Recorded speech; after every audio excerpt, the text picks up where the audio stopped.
আল্লাহ হুকুম করেন নাই যে ইসমাইলকে জবাই করো, আল্লাহ হুকুম করে নাই স্বপ্নে, স্বপ্নে দেখতেছে যে ইসমাইলকে জবাই করতেছে, এইটুক স্বপ্নে দেখছে। এই স্বপ্নের পরে উনি তো নানান ব্যাখ্যা করতে পারতেন, আমাদের দেশে ব্যাখ্যা আছে, কি দিক তাকান। যদি কেউ কোনো খারাপ স্বপ্নে দেয় যে আমার আব্বা মরে গেছে, এই স্বপ্নে দেয়, দিনের বেলা কেউ যদি কয় যে আমি তো স্বপ্নে দেখলাম আব্বা মরে গেছে, কয় যে এই জাতীয় স্বপ্নে নিজেকে মধ্যে দেখলে হলো পদ্যে পদ্যে যায়। আপদ বিপদের স্বপ্ন দেখলি আপনাকে এদিকে আছে না এরকম ব্যাখ্যাদাতা, পড়তে পড়তে যায়। তা আমি ইসমাইলরে জবাই করতেছি এই স্বপ্নে দেখছি, তার মানে এই এলাকায় যেন কে তার ছেলেরে জবাই করবে, এ কথা বুঝলে বুঝতে পারতেন, কিন্তু তা না বুঝে উনি বুঝলেন নবীদের স্বপ্ন ওহি, কাজে আমি যা দেখেছি ইসমাইলকে জবাই করতে হবে। 13 বছর আগে মক্কায় থুই আসছে, দুধের বাচ্চা, 3 মাসে বাচ্চা, 13 বছরের মধ্যে এখন চিঠিও দেয় নাই, একটা ফোনও করে নাই, কাহারও কাছে খবরও নেয় নাই, আল্লাহর হুকুম হয় নাই তো যায় নাই। 13 বছর পরে উনি হজের নিয়তে মক্কায় যাইতেছে। 8 তারিখকে বলা হয় ইয়ামে তারবিয়া, 9 তারিখকে বলা হয় ইয়ামে আরাফা, আর 10 তারিখকে বলা হয় ইয়ামে হজ বা ইয়ামে উজহিয়া, কুরবানি। এই 8 তারিখে উনি স্বপ্নে দেখছে, 9 তারিখে স্বপ্নে দেখছে যে আমি ইসমাইলকে জবাই করতেছি। বাস 10 তারিখে আর দেরি না করিয়া উনি এদিক ওদিক ব্যাখ্যা না করে চলে গেছে, যাইয়া মক্কায় যাইয়া হজরত এরা ইসমাইল আলাইহিস সালামের কাছে চলে গেছে, যাইয়া বয়স তখন তার 13 বছর। বয়স কত? 13 বছর। একটু কাছে ডাইকে নিয়ে দূরি সরাই নিয়ে সর্বপ্রথম সালাম দিয়েছে, আসসালামু আলাইকুম মান আনতা ইয়া বুনাইয়া, বাবা তোমার নাম কি? এ ভাই এদিক তাকান, কোনো কেজি কিন্ডার গার্ডেন নাই, কোনো মসজিদ মক্তব নাই, কোনো মক্তবের হুজুরও নাই, একজন শিক্ষক নাই, মায়ের কোলে থেকে অট্টুক বড় হইছে, আশেপাশে মানুষে তেমন না। ওনাদের বসবাসের কারণে কবিলায় জুরহুম সহ 2-3টে কবিলার কিছু কিছু মানুষ ওখানে যাই বসবাস করে, তারাও লেখাপড়া জানে না। এই ছোট্ট বাচ্চা, দুধের বাচ্চা, মায়ের কোলে থেকে কি শিক্ষা পাইছে? ওই মুরব্বী অপরিচিত এসে সালাম দেখে, আসসালামু আলাইকুম মান আনতা ইয়া বুনাইয়া, বাবা তোমার নাম কি, তুমি কে, মাসমুকা তোমার নাম কি? ছেলেটা জবাব দেয়, ও আলাইকুস সালাম ইসমি ইসমাইল ইবনে ইব্রাহিম খলিলুল্লাহ আলাইহিস সালাতু ওয়াস সালাম। নিজের নামটা শুধু বললে পারা পরিচয়টা সুন্দর হয় না, বাপের নাম সব পরিচয় বললে চিনতে সহজ হয়। উনি পরিচয় দিলেন, আমার নাম ইসমাইল, আমার নাম ইব্রাহিম খলিলুল্লাহ আলাইহিস সালাতু ওয়াস সালাম।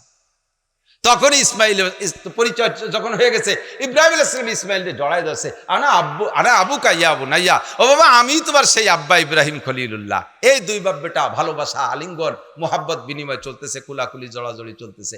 এই জড়াজড়ির ভিতর দিয়ে বাপ 13 বছর পরে যাই এটা ভালো খবর কবে না, বাবা 13 বছর আসতে পারি নাই, আল্লাহ অনুমতি দিয়েছে, আইসি তোর সাথে দেওয়া হয়েছে, তোর জন্য 2টি বিল্ডিং বানাইছে, ও পাশে চল যাই নিয়ে সেই জায়গা মার্কেট করে তুইছি 7 তালা, তুই খালি ব্যবসা বাণিজ্য করবি আর খাবি, এইরকম কিছু খবর কবে না?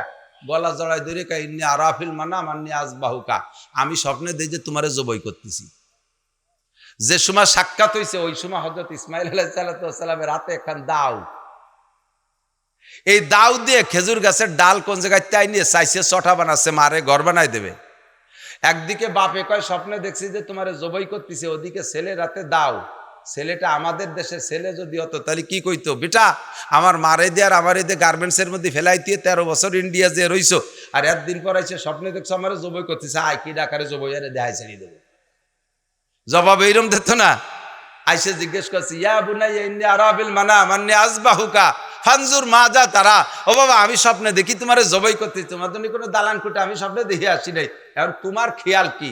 এ জায়গা খেয়াল কি কথা জিজ্ঞেস করার উদ্দেশ্য এটা নয় যে ছেলে যদি সমর্থন না দেয় তাহলে বাপ জবাই করবে না, এটা না, জবাই তো করবেই। এ কথা জিজ্ঞেস করার কারণ হলো যে আচানক ছেলেটারে ধরে নিয়ে যদি জবাই করতে যায় কোনো কথাবার্তা বলা ছাড়া, তাহলে দুনিয়ার থেকে তো সে চলেই যাবে, কিন্তু তার মনের মধ্যে থাকবে যে আমার বাপ একটা জালেম। পাশাপাশি তাকেও পরীক্ষা করা উদ্দেশ্য যে দেখি আল্লাহর হুকুম মানার ব্যাপারে ইসমাইল কতটুকু প্রস্তুত। এই দুই দিক তাকাইয়া তার কাছে জিজ্ঞেস করছে, বাবা আমি তো স্বপ্নে দেখেছি, তোমার রায় কি? এবার ইসমাইল আলাইহিস সালাম জবাব দিচ্ছে, আব্বা নবীদের স্বপ্ন ওহী। ছেলেতে জবাব দেয় কি, 13 বছরে পোলা, উল্টো জবাব না দিয়ে কয়, আব্বা নবীদের স্বপ্ন ওহী। এ জায়গা কোনো পরামর্শের দরকার নাই, আমি আর আপনি দুই বাপ বেটা পরামর্শ করতে বসবো, এর ভিতরে 3 নম্বর মুরব্বী একটা ঢুকবে। 3 নম্বর মুরব্বী ছিলেন তো উপদেষ্টা, এই বড় উপদেশটা এসে ঢুকে আমাদের নানান প্ররোচনা দিয়ে আমাদের আল্লাহর হুকুম পালনের থেকে আপনাকে আমাকে ব্যর্থ করবে, পরামর্শের দরকার নাই। ইয়া বুনাই ইয়া আবাতি ফাল মা তুমার, আব্বা পরামর্শের দরকার নাই। আল্লাহ পাক আপনাকে যাহা হুকুম করেছে এক্ষুনি করে ফেলেন, দেরি করেন না। ইফআল মা তারা মা যা তারা, যা স্বপ্নে দেখেছেন। দড়ি আর দাউ নিয়ে তরবারি নিয়ে দুই বাবিটা যাইতেছে। আল্লাহু আকবার। যাইতে যাইতে হাজী সাহেব যারা গিয়েছেন দেখেছেন মেনার পাশে একটা উঁচু পাহাড় আছে, ওই পাহাড়ের উপরে একটা ছোট্ট পিলার বানানো আছে। ওই পাহাড়ের উপর, ওই পিলারের ওখানে, তখন তো পিলার ছিল না, ওই পিলারটা বানায় রাখছে চিহ্ন হিসেবে। ওই জায়গা নিয়ে গেছে, নিয়ে সবকিছু আলোচনা কমপ্লিট। জিজ্ঞেস করছে বাবা ছেলেতে এখন আব্বারে পরামর্শ, আগে তো হয়ে গেছে আলোচনা সব কমপ্লিট, ছেলে রেডি, প্রস্তুত, জবাই হবে। তো বলতেছে আব্বা আকলুতে বলা হয়, উর্দুতে আকলুতে শব্দ মানে আর কেউ নাই, একমাত্র সন্তানকে আকলুতে বলে। তার মানে ইব্রাহিমের আর কোনো সন্তান ছিল না সে সময়। এই সন্তানের প্রতি কত ভালোবাসা, যার চেহারার ভিতরে মুহাম্মদুর রাসূলুল্লাহ সাল্লাল্লাহু আলাইহি ওয়াসাল্লামের নূরে নবুয়াতি চমকানো শুরু করছে হযরত ইসমাঈল আলাইহিস সালাম থেকে, যার কারণে চেহারার অবস্থা একটু ভিন্ন রকম। এই দেখা সেই চেহারা ছেলেরে জবাই করবে, এটা কোন বাপের সহ্য হয় বলেন? আপনার অনাকাঙ্ক্ষিত একটা সন্তান, খেয়াল করেন, অনাকাঙ্ক্ষিত মানে পরপর 7টা মাই হয়েছে, এরপরে আর সাল মাইয়ে নীতি মনে চাচ্ছে না, এরপরে আর একটা মাই হয়ে গেছে বুড়োকালে, তা আবার আলকাতরাতুন নিসা জম্মের কালা কাউসার মতো। এই বাচ্চাটারও কি আপনি জবাই দিতে পারবেন? পারবেন? আর একমাত্র সন্তান, তার চেহারার এমন অবস্থা, তাই আল্লাহ তাআলা জবাই করার হুকুম করেছে, জবাই করার জন্য প্রস্তুত। এবার ছেলের মুখের কথাগুলো শুনলে আপনার মাথার উপরে বাস পড়বে।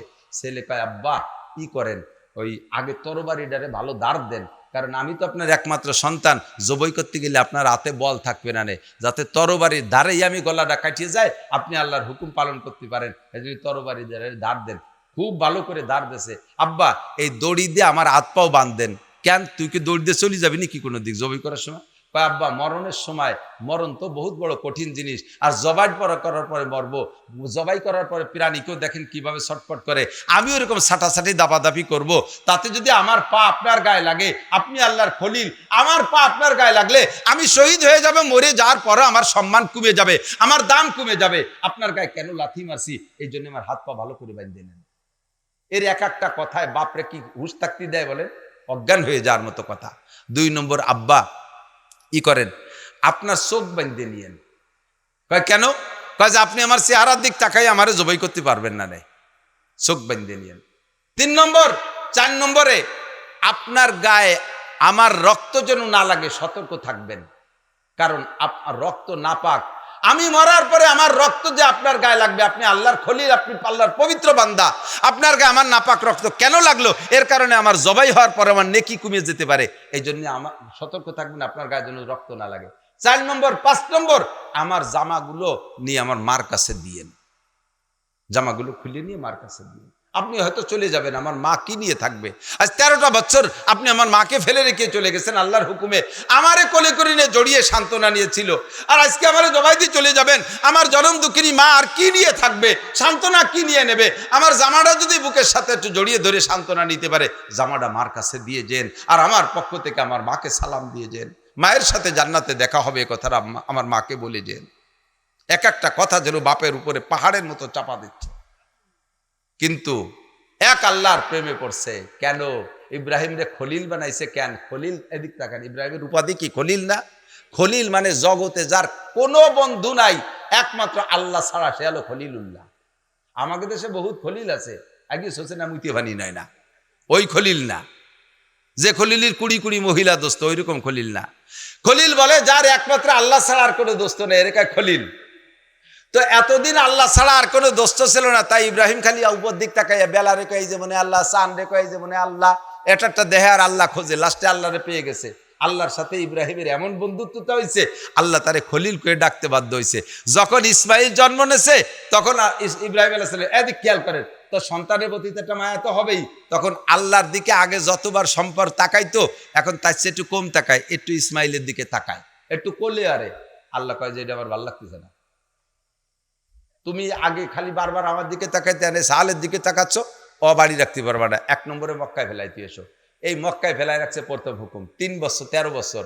এরপরেও যখন মক্কায় গেছে তখন দেখে যে এরকম আল্লাহর দিকে না তাকাইয়া একটু কম তাকায়, ইসমাইলের দিকে তাকায়। আল্লাহ কায় এটা দুনিয়ায় রাখা যাবে না, ওরা জবাই দিতে হবে। ও থাকলে আমার কম পড়ে যাচ্ছে, আমার ভালোবাসায় কম পড়ে যাচ্ছে, তাই জবাই করার হুকুম হয়েছে। আল্লাহু আকবার। এই মোহাব্বত আর ভালোবাসার ভিতর দিয়ে হযরত ইব্রাহিম আলাইহিস সালাম আল্লাহ পাকের ভালোবাসাকে প্রাধান্য দিয়েছে। মোহাব্বত মে পেদার বেটে কোকর দেতে হে কুরবানি, জবিহুল্লাহ কে কাহলেতে হে জুফর জিন্দিলা সানি। কার মোহাব্বত ইব্রাহিমের ভিতরে প্রাধান্যতা পেয়েছে এইটা প্রমাণের জন্য আল্লাহ তাআলা ইসমাইলকে জবাই করার হুকুম দিয়েছে। হযরত ইব্রাহিম ফেল না পাস, ফেল না পাস, পাস। ওই জিবতালা ইব্রাহিম রব্বহু বিকালিমাতিন। আল্লাহু আকবার। তারপরে যা হবার হয়ে গেল, জবাই শুরু করে দেশে তাল্লাহুল জাবিন, ডান কাত করে শোয়াইয়া এরপরে জবাই শুরু করে দেশে। জবাই যখন শুরু করছে, একটা তামার পাত ছুরির নিচে আল্লাহ তাআলা পাঠায় দিয়েছে, খালি পুষায় তা কাটে না। এরপর উবর করে গাড়ে পুষানো শুরু করছে, তামার পাত গাড়ের উপরে ধরছে, কাটে না, কাটা হলোই না। ওদিকে না কাটা পর্যন্ত তো ইব্রাহিম ফিরবে না। ইতিমধ্যে উপর থেকে একটা শব্দ আসতেছে, আল্লাহু আকবার, আল্লাহু আকবার। বলবেন আল্লাহু আকবার, আল্লাহু আকবার, আল্লাহু আকবার, আল্লাহু আকবার। এই বলছে উপর থেকে। চোখ তো বান্দা ইব্রাহিমের, উপরের দিকের আওয়াজ শুনে উনি একটু উপর দিক নজর করছে, খেয়াল করছে। এর ভিতরে ইসমাইল আলাইহিস সালামের ঠ্যাং ধরে টাইন দিয়ে সরাইয়া জিব্রাইল আসতেছে উপর থেকে আল্লাহু আকবার বলতে বলতে। ওই একটা জান্নাত থেকে একটা দুম্বা আইনা ছুরি তোর পোস্তে পোস্ট চলতেই তালে আছে, আর উপর দিকে ইব্রাহিম নজর। যখন দুম্বা পাইতে ধরছে ছুরির নিচে, পচ করে দুম্বার মধ্যে গলা বসে গেছে, জবই হয়ে গেছে। ইব্রাহিম আলাইহিস সালাম খুশিতে যে আমি আল্লাহর হুকুম পালন করছি, ইসমাইলের জবাই। উনতে জানে না যে ইসমাইল চলে গেছে, দুম্বা পাইতে ধরছে, জবাই হয়ে গেছে, খুশিতে আলহামদুলিল্লাহ। এখন উনি পড়ে উঠছে লা ইলাহা ইল্লাল্লাহু আল্লাহু আকবার। ইব্রাহিম আলাইহিস সালাম পড়ে উঠছে লা ইলাহা ইল্লাল্লাহু আল্লাহু আকবার। আল্লাহ ছাড়া কোনো মাবুদ নাই, আল্লাহই সবচেয়ে বড়। আমি আল্লাহকে বড় প্রমাণ করেছি, আমার ইসমাইলকে বড় প্রমাণ করি নাই, ইসমাইলকে জবাই দিয়েছি। এই বলে উনি খুশি প্রকাশ করে লা ইলাহা ইল্লাল্লাহু আল্লাহু আকবার বলে চোখ খুলছে, খুলে দেয় যে ইসমাইল দাঁড়ায় রইছে নিচে দুম্বা জবাই। এই তুই দাঁড়ালি কা? এই দুম্বা করতে কেন দিলি? তুই এ জায়গায় দাঁড়ালি কা? উঠে গেলি কা? এই বলে সূরা নিয়ে আবার ইসমাইলের দিকে রওনা দিয়েছে। পিছন দিয়ে জিবরাইল হাত টানি ধরছে, হাত টানি ধরে কয় আর মারা যাবে না। আল্লাহ পাক ঘোষণা দিয়েছে, কদ সাদ্দাকতার রুইয়া ইন্না কাযালিকা নাজজিল মুহসিনিন। তুমি তোমার স্বপ্নকে বাস্তবায়ন করেছো, এর কারণে আমি জান্নাত থেকে দুম্বা পাঠাইছি। এইরকম কিয়ামত পর্যন্ত আনেওয়ালা উম্মত যদি আল্লাহর হুকুমকে বাস্তবায়ন করে, তাদেরকে প্রতিদান আমি এরকমই দিয়ে থাকবো, এরকমই দিয়ে থাকবো। তোমারটা দিয়েছি, ইসমাইলের পরিবর্তে দিছি দুম্বা। আর আমার আখেরি নবীর উম্মতরা যদি কুরবানি করে, আল্লাহ কয় লাইয়ানালাল্লাহু লুহুমুহা ওয়ালা দিমাউহা ওয়ালাকিন ইয়ানালুহুত তাকওয়া মিনকুম। তোমার কুরবানির জন্তুর রক্ত, মাংস, গোশত কিছুই আল্লাহর কাছে যাবে না, সবই তুমি ব্যবহার করবা, তোমার তাকওয়া আর পরহেজগারি যাবে আল্লাহ পাকের কাছে। কুরবানির জন্তু জবাই করার পরে মাটিতে রক্ত পড়ার আগে ওই কুরবানি আল্লাহর কাছে কবুল হয়ে যায়। বিকুল্লি শাহরাতি মিনাস সুফি হাসানা, তাদেরকে প্রত্যেক একটা লোমের পরিবর্তে একটা নেকি দেওয়া হয়। বিকুল্লি কতরাতি মিনাদ দাম হাসানা, প্রত্যেক রক্তের ফুটায় ফুটায় নেকি দেওয়া হয়। কাযালিকা নাজজিল মুহসিনিন, এইরকম আমি মুহসিন নেককারদেরকে প্রতিদান দিয়ে থাকি। বলেন না সুবহানাল্লাহ। কষ্ট হয়ে যাচ্ছে, আসল জায়গায় আইসে পারলাম না, কি দিয়ে কি অতি লম্বা হয়ে যাচ্ছে। আরে আপনাকে তো কষ্ট হচ্ছে, আমার মনে হয় যা টের পাচ্ছি। মেলা দিন শোনেন না, আজকে একটু শোনেন। কারণ যে কিচ্ছা তো শুনছি, আরে ভাই শুনছেন, তার ভিতর দিয়ে বয়ানের মাধ্যমে নতুন করে জজবা তৈরি হয়। এজন্যই তো আল্লাহ ওয়াজাক্কির, জানা কথাগুলো আবার আলোচনা করো। সামনে কুরবানি করবেন, আপনার ছেলেরে জবাই করার কথা বলা হয়েছে নাকি? কতক্ষণ কুরবানি করবেন? কি ছেলে না গরু? কি কুরবানি করবেন? গরু কুরবানি করবেন। এই তলবিয়াটা একটু শিখাই নেই, এই জায়গার মশলাটা বলে যাই। তো জিবরাইল আলাইহিস সালাম দুম্বা নিয়ে আসার সময় বলতেছিলেন আল্লাহু আকবার, আল্লাহু আকবার। জবাই করার পরে চোখ খুলে দেখে যে ইসমাইল দাঁড়াই গেছে, দুম্বা জবাই হয়ে গেছে। আল্লাহ কয় কদ সাদ্দাকতা রুইয়া, সত্যই তো করেছো। শুনে হযরত ইব্রাহিম আলাইহিস সালাম কয় লা ইলাহা ইল্লাল্লাহু আল্লাহু আকবার। এবার হযরত ইসমাইল আলাইহিস সালাম দাঁড়াইয়া উনি কয় আল্লাহু আকবার ওয়ালিল্লাহিল হামদ। সবচেয়ে বড় কে? প্রশংসা কার?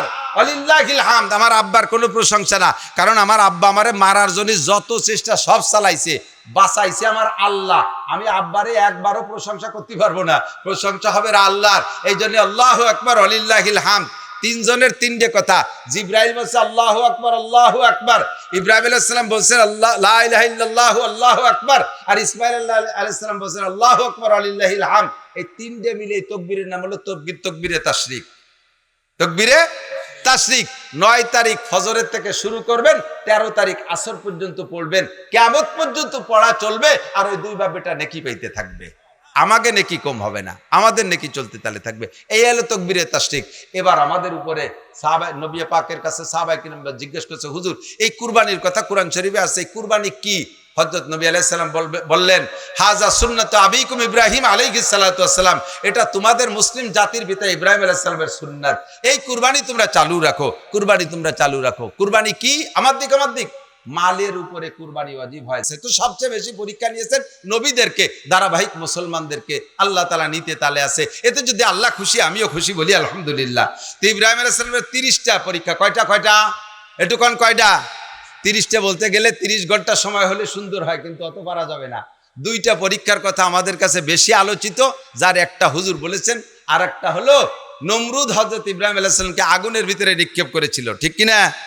অগ্নি পরীক্ষা। নাম কি? একটু কোন কি? অগ্নি পরীক্ষা, আগুনের পরীক্ষা। দুনিয়ার সবচেয়ে বড় পরীক্ষার নাম হলো অগ্নি পরীক্ষা। এ কিচ্ছাও জানেন, লম্বা করে সময় নষ্ট করব না, আমি চলে যাব একটু জরুরি কথার দিকে। এসে গেল মৌসুমি কথা, একটু বলি। অগ্নি পরীক্ষা ইব্রাহিম আলাইহিস সালাম পাস না ফেল? কথা কয় না। শুধু ইব্রাহিম আলাইহিস সালাম যদি ওই জায়গা বলতেন, নমরুদ মহারাজ আমাকে 2টা দিন সুযোগ দাও, বা 2 মাস সুযোগ দাও, বা 2 বছর সুযোগ দাও, তোমারে রব বলবো কি বলবো না এ ভাবার জন্য আমারে 2টা বছর সময় দাও, তাহলেই নমরুদ ইব্রাহিম আলাইহিস সালামকে আগুনে ফেলাইতো না। কিন্তু ইব্রাহিম আলাইহিস সালাতু ওয়াস সালাম 2 মাস না 2 সেকেন্ডও কি সময় নেছে? ইব্রাহিম আলাইহিস সালাম কয় আমানতু বিল্লাহ, আমি ঈমান আনছি আল্লাহর পর। আগুন তোর না হে নমরুদ, আগুন তোর বানানো না, আগুনের মালিক কে?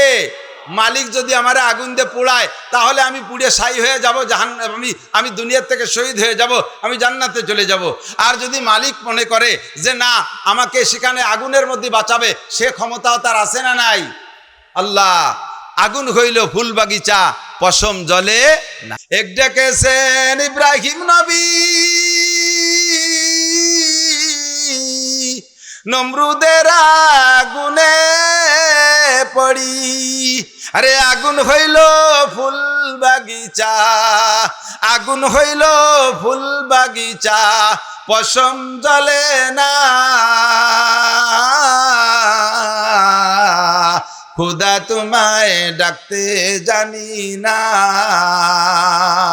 কি মায়াবী গজল, কথা কন না, ঠিক না? আরে এখন গজল গায়, তা কি গজল গায় না মমতাজের গান টের পাওয়া যায় না?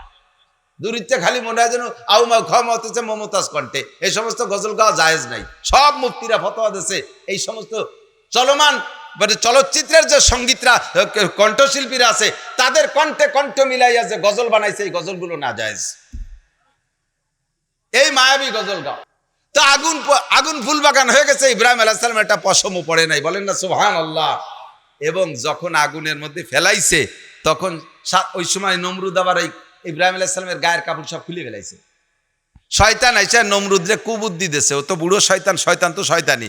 আইসে কয় যে মহারাজ, ওই ইব্রাহিমের গায়ে যে জামা আছে না, ও জামার মধ্যে জাদু, ওই জামা সহ আগুনের মধ্যে ফেলালি তোমার আগুন যাবে না, নিবে ও বলবে না ইব্রাহিম, কাজেই জামা কাপড় খুলিয়ে রাখো। তার মানে ইব্রাহিম আলাইহিস সালামকে বেবস্ত্র করে বেইজ্জতি করবে, এই কুবুদ্ধি শয়তান এসে দিয়েছে। নমরুদ সাথে সাথে ইব্রাহিম আলাইহিস সালামের গায়ে থেকে কাপড় খুলে ফেলাইছে।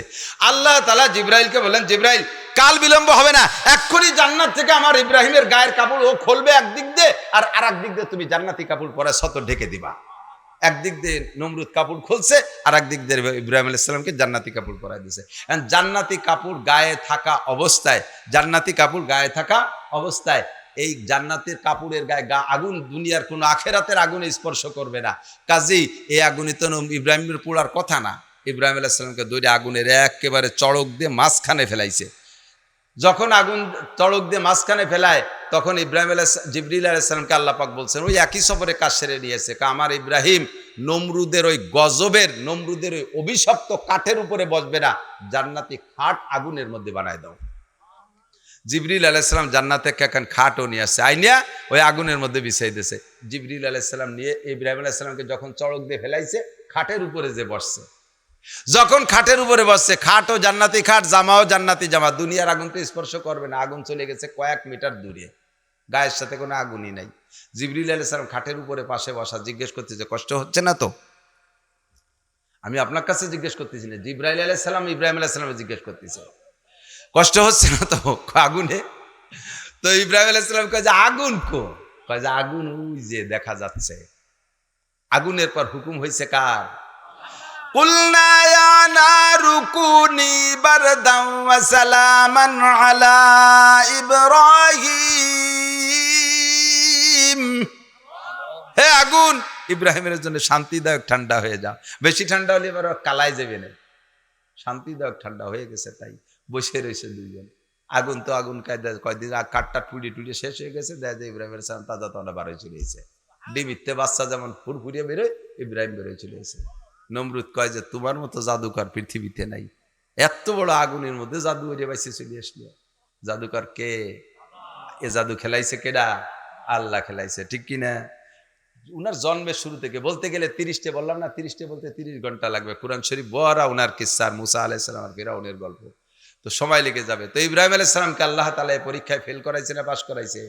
পাস করে বেরোইছে। পাস করাইছে কে? আল্লাহ তাআলা পাস করাইছে। এই জামাটা বড় জান্নাতি জামা, খুব দামি জামা। তো ইব্রাহিম আলাইহিস সালামের দুইটা ছেলে, একটা ইসহাক, ইয়াকুব কি বলা হয়, ইসমাইল আলাইহিস সালাম, আর একটা ইসহাক আলাইহিস সালাম। পরবর্তীতে বাপের সম্পদ, বাপ মারা যাওয়ার পরে সম্পদ বন্টন হয়, তো সম্পদ বন্টনের সময় ইসহাক আলাইহিস সালাম ইসমাইল আলাইহিস সালামের থেকে 13 বছরের ছোট, 13 বা 14 বছরের ছোট ভাই ওই জামাটার দাবি করছে, ভাই এই জান্নাতি জামাটা কিন্তু আব্বার জামাটা আমারে দিবা। ইসমাইল আলাইহিস সালাম ছাড় দিয়েছে, উনি তো ধৈর্যশীল মানুষ, ইনসাফি মানুষ, ছোট ভাই চাইছে জামাটা দিয়ে দিয়েছে। ইসহাক আলাইহিস সালাম এই জামাটা যত্ন করে রাখছে, জান্নাতি জামা। ইসহাক আলাইহিস সালামের ছেলে আবার ইয়াকুব আলাইহিস সালাম, কিছুদিন পরে ইসহাক আলাইহিস সুদর্শন ইউসুফ আলাইহিস সালাম।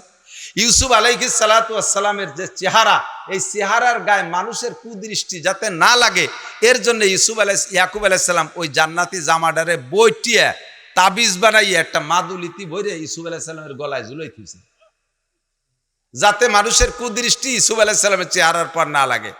ইউসুফ আলাইহিস সালামের ভাইরা যখন এর মাথায় কইতেছি, এই ইউসুফ আলাইহিস সালামের কিচ্ছা করতে গেলে তো আরো কতদিন লাগার কথা, শর্টে খাটে মাথায় আমি একটু যারা আমার একটা লাইন লাগবে সেই লাইনটা কই চলে আসতেছি। ইউসুফ আলাইহিস সালামের 10 ভাই যখন ইউসুফ আলাইহিস সালামকে ধরে নিয়ে কুয়োর মধ্যে ফেলাইছে, সেদিনে উনার জামা কাপড় সব খুলে ফেলাইছে, উনাকে ব্যবস্থা করে ছেড়ে দিয়েছে সেই কুয়োর ভিতরে। সাথে সাথে জিবরিল আলাইহিস সালাম আল্লাহ পাক রব্বুল আলামিন জিবরাইল আলাইহিস সালামকে অর্ডার করছে, আমার ইব্রাহিমের সেই খাট খান আর আমার ইব্রাহিমের সেই জামা, খাট খান যেখানে আছে সেখান থেকে নিয়ে কুয়োর ভিতরে বসায় দাও, যেন পানির মধ্যে পড়ে ইউসুফের কষ্ট না হয়। জিবরিল আলাইহিস সালাম কুয়োর ভিতরে খাট বসায় দিয়েছে, সেই খাটের মধ্যে যে বসে রয়েছে, বলেন না সুবহানাল্লাহ। জামা ভাইরা খুলে ফেলাইছে, সাথে সাথে জিবরিল আলাইহিস সালাম কেনি আঙ্গুলের খুসা দিয়ে তাবিজের মধ্যে থেকে সেই জামাটা বের করে জান্নাতি জামা ইউসুফরে পরায় দিয়েছে, জান্নাতি জামা গায়ে দিয়ে বসে রয়েছে। 3 দিন পরে যখন প্রতিকরা বের করছে কুয়েত থেকে, চলে গেছে মিশরে, সেখানে যাওয়ার পরে তো লম্বা সময় চলে গেছে। যাওয়ার পরে হযরত ইউসুফ আলাইহিস সালাতু ওয়াস সালাম লাস্টে যাইয়া আজিজে মিসরের ইন্তেকালের পরে মিশরের প্রধানমন্ত্রী, প্রেসিডেন্ট হয়ে গেছে। তো ভাইরা সে জায়গা ত্রাণ আনতে যাইয়ে ধরা খাইছে, লম্বা কিচ্ছার মাথায় যেটুকু আমার দরকার সেটুকু বলতেছি। যার পরে লাস্টে যখন বলছে এই ধরা পড়ে গেছে, ভাইরা প্রমাণিত হয়েছে ইউসুফ আলাইহিস সালাম, এই যে ভাইরা টের পাইছে যে ইউসুফ আলাইহিস সালাম প্রমাণ হয়ে গেছে কথাবার্তা, তখন বলতেছে হ্যাঁ আব্বার অবস্থা কি, আব্বার অবস্থা কি? তখন ভাইরা বলতেছে ভাই তোমার জ্বালায় কানতে কানতে চোখ দুটি অন্ধ হয়ে গেছে। তো ইউসুফ আলাইহিস সালাম বললেন এই যে জান্নাতি জামা আমাদের জাদ্দে আমজাদ হযরত ইব্রাহিম আলাইহিস সালাতু ওয়াস সালামকে দেওয়া জান্নাতি জামা আমার কাছে আছে, এই জান্নাতি জামা দিয়ে আব্বা আমারে তাবিজ বানায় দিছিলেন, জামাটা আমার কাছে এখনো আছে, এই জামাটা নিয়ে যাও, আব্বার চোখে এই জামা মালিশ করে দিবা, আমার আব্বার অন্ধ চোখ খুলে আব্বার পরিষ্কার হয়ে যাবে, চোখ অপারেশন হয়ে যাবে, চোখ ভালো হয়ে যাবে। ইউসুফ আলাইহিস সালাম ওই জায়গা রয়েছে, ওনার ছোট ভাই বিনিয়ামিন সেখানে। হযরত ইউসুফ আলাইহিস সালামের ভাইরা এই জামা নিয়ে রওনা দিয়েছে, এখনো যাইয়ে কেনানে পৌঁছে পারে নাই, মাঝ পথে। বুড়ো তো জানে না যে জামা নিয়ে রওনা দিয়েছে, আর আমার ইউসুফের সাথে তার বাকি ছেলেদের সাথে সাক্ষাৎ হয়েছে, ইয়াকুব আলাইহিস সালাম এখনো জানে না। ফাঁকে ওই জামা নিয়ে আসতেছে ইয়াকুব আলাইহিস সালামের পাশে বাড়ির সদস্য যারা আছে তাদেরকে উনি ডেকে বলছে, এই আমি একটা কথা কব, তোরা কিছু মনে করবি নাকি? আবার 3-4 জন এর মধ্যে কয়, না আপনাকে তো করছে না, ইয়াকুব আলাইহিস সালাম বাড়িওয়ালাকে কইতেছে, আমি একটা কথা বলবো, তোরা যদি লাউলা আন তুফান নিদুন, বার্ধক্যজনিত দুর্বলতার কারণে এরকম পাগলামি কথা মানসি বলে থাকে, এই জাতীয় অপবাদ আমারে না দিস। কথা বুঝছেন তো, যে মানুষ বুড়ো হয়ে গেলে অনেক এলোমেলো কথা বলে না, তা আমি বার্ধক্যজনিত দুর্বলতার কারণে এলোমেলো বলতেছি, এই বদনাম যদি আমারে না দিস, এর নাম হলো আরবি কোরআনের ভাষায় লাউলা আন তুফান নিদুন, তাহলে আমি একটা কথা বলবো। সবাই বলতেছে, বলেন দেহি কি কবেন? কয় জি, এই মিশরের দিক থেকে আমার ইউসুফের জামার গিরান আসতেছে। একে পুরসি দাজা গমকার দাফরজান क्या है रोशन गहरे पीरे खिरदमन जमिसरज बुए पैराहन समीदी चिरादर चाहे के नानस नदीदी वो गुप्ता हवाले माबर के जहानस दमे पैदा वदे गर्दम निहानस गाहे बर तार में आला नसीनम गाहे बर पुश्ते पाए खुद नबी नाम अगर दरवेश बर हाले बेमंदे सारे दस्ताज दो आलम बर फैशंदे टुकन्ना अल्लाहु আকবার। তোরা যদি আমার এই বদনাম না কইস, তাহলে আমি এই কথাটা কইতে চাই, আমার ইউসুফের জামার গিরান মিশরের দিকে আসতেছে। তবুও তারা এই কথা শুনে কয়ে বলে, ও বার্ধক্যজনিত কারণে বুড়ো মানুষের নানান কথা কয়ে দেয়। তাই তো তোরা কইলে, আমি তো আগেই ঠেয়ালাম তোকে। যাই হোক, কয়ে চুপ করে রয়েছে। 2 দিন বা 3 দিন পরে উনার ছেলেরা সেই জামা নিয়ে হাজির। কবেন না আল্লাহু আকবার। মালিক কে? এই জামা নিয়ে হাজির। যাই হোক, আব্বা এই যে আপনার ইউসুফ আপনার জন্য জামা পাঠাই দিছে। আল্লাহ জামা পাইয়া বুড়ো বুকের সাথে জড়াই ধরে, যে বুড়ো নড়তে পারে না, চোখে দেখে না, খুশিতে একটা লাফ মারছে উপর দিক। একদম সুস্থ সবল, লম্পেতে যারা পারদর্শী, লাফানুতে যারা পারদর্শী, এর একজন যুবক লাফ দিয়ে যতটুকু উপরে উঠতে না পারে, বুড়ো লাফ দিয়ে তার চেয়ে উঁচু হয়ে গেছে। পড়ি আত্মাও ভাঙ্গে নাই, জান্নাতি জামা কাছে বুকের সাথে লাগাইয়া, চোখে যখন লাগাইছে মুহাব্বত, আল্লাহ আমার ইউসুফের জামা, আল্লাহ আমার ইউসুফের জামা, এই কয়ে কাঁদতেছে। চোখে লাগাইছে। 40 বছর বয়সের আগে মানুষের চোখের পাওয়ার ঠিক থাকে। ইয়াকুব আলাইহিস সালামের 40 বছর বয়সের আগে চোখের পাওয়ার যেমন ছিল, চোখের পাওয়ার সেরকম হয়ে গেছে। জান্নাতি জামা। উনিও বলে দিয়েছে ইউসুফ আলাইহিস সালাম, এই জামা আমার আব্বার চোখে লাগাবেন তো দেখবেন যে চোখের পাওয়ার খুলে গেছে। এরপরে এই কইছিলাম না তোরা এই দিক দিয়ে যে আমার ইউসুফের জামার গিরান আসে, তাই সেই জামা আসলো কোত্থেকে? তোরা তো আমার কলি যে বার্ধক্যজনিত দুর্বলতা, এগুলো কই করতেছে। তখন এখন সবাই প্রশ্ন করছে যে এই যে এতদিন পরে 17, 18, 20 বছর পরে আপনি ইউসুফের জামার গিরান মিশরের দিকে আসতেছে, তা টের পালেন, অথচ আপনার বাড়ির কাছে কেনানের কুয়োর মধ্যে 3 দিন পরে থাকলো, সেই 3 দিন টের পালেন না কে? কথা কয় না? প্রশ্ন হয় কিনা? একে পুরসি দাজা গমকার দাফরজান क्या है रोशन गहरे पीरे किरदमान যে মেসরাজ বুয়ে পায়রাহান সামিদি, মিশরের থেকে জামার গিরান পান। যে মেসরাজ বুয়ে পায়রাহান সামিদি চেরাদার চাহে কেনানাস নদীদি। এই কেনানের কুয়োর মধ্যে 3 দিন পড়ে থাকলো, সেই 3 দিন দেখলেন না? দেখলি তো, সেই 3 দিন দেখলি তো উঠে বাড়ি নিয়ে আসতে পারতেন। তো উনি বললেন, এটা নবীদের শান। বিদ্যুৎ চমকানোর মতো গভীর অন্ধকার রাত্রে কিচ্ছু দেখা যায় না, নিজেকেও দেখা যায় না। যখন বিদ্যুৎ চমকায়, আকাশে মেঘে যদি বিদ্যুৎ চমকায়, তখন আগান বাগান কুয়োকানা যেখানে যাচ্ছে সব আলোকিত হয়ে যায় না?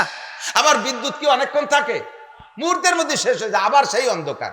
কারণ নবীদের হালাত এরকম বিদ্যুৎ চমকানোর মতো। কখনো বিদ্যুৎ চমকায়, তখন আমি আরশে আজিমে আল্লাহকে দেখতে পাই। আবার কখনো বিদ্যুৎ চলে যায়, আমার পায়ের উপরে কি আছে তাও আমি দেখি না। আমার কেনান যে 3 দিন কুয়োর মধ্যে পড়েছিল, ওই 3 দিন আমার বিদ্যুৎ ছিল না, তাই আমি দেখি নাই। এখন আল্লাহ তাআলা বিদ্যুৎ চমকায় দিয়েছে, আমি দেখি মিশর থেকে আমার ইউসুফের জামা নিয়ে আসতেছে। কোন সুবহানাল্লাহ। লম্বা কিচ্ছা। তো দোস্ত আসাদুন্নাসে বালা আনাল আম্বিয়া। দেখেন এখানে হযরত ইয়াকুব আলাইহিস সালাম আল্লাহ তাআলা পরীক্ষা নিয়েছে ধৈর্যের সাথে। ফাসাবরুন জামিল, উনিকে আমি কঠিন ধৈর্য ধরলাম। ফাসাবরুন জামিল, উত্তম ধৈর্য ধরার বদৌলতে আল্লাহ তাআলা আবার সোনার ইউসুফকে ওনার হাতে পৌঁছে দিয়েছে। কোন সুবহানাল্লাহ। সবচাইতে বেশি পরীক্ষার সম্মুখীন ইব্রাহিম আলাইসালাম, ওই সেই গুড়ায় চলে যায়। এই বংশেরই তো ইউসুফ আলাইসালাম, ইয়াকুব আলাইসালাম, গুড়ার হলো ইব্রাহিম আলাইসালাম। অগ্নি পরীক্ষায় পাস। লাস্টের পরীক্ষা হলো সন্তান জবাই করার পরীক্ষা।